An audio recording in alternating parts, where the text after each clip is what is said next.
We begin with an update to a continuing conversation about autism and vaccines. Local 5's Emma Stroner joins us in studio. And Emma, the CDC has changed the information on their vaccine safety page. They have, Stephanie. These 3 points beside me were added to their autism and vaccine section Wednesday. They're saying the claim vaccines do not cause autism can't be ruled out, and that officials have been disregarding a link between the two. I spoke with one expert and advocates, and some tell me they believe this is a setback, while others consider it a win.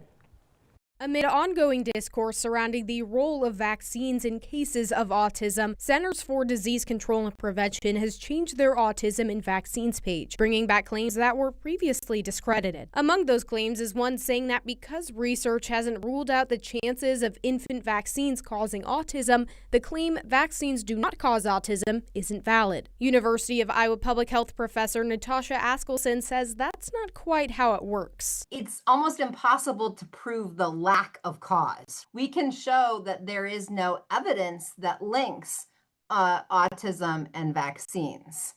That we can do, but to show what the CDC's new statement is, it's not possible to do science to do that. Askelson tells Local 5 she finds it very concerning that the CDC isn't following the science they funded. And Kevon Edwards, an Iowan with autism, I'm not going to sugarcoat it, finds it concerning for another reason. It shows how our government has continued to push autism as a condition that is to be feared instead of something that should be accommodated for. This is just another step in a long history of suppression and eugenics when it comes to autism. This comes nearly 2 months after the Trump administration linked Tylenol use during pregnancy to a child's risk of autism. I want our officials to look at autism not as a disability that should be eradicated. It needs to be something that we accept as a part of our society. With information changing, officials and activists say one person is always going to be your best resource when it comes to vaccines. Go to your healthcare provider, find out what you need. And in a statement to Local 5, Chair of Iowa Immunizes Dr. Nathan Boonstra says, in part, quote,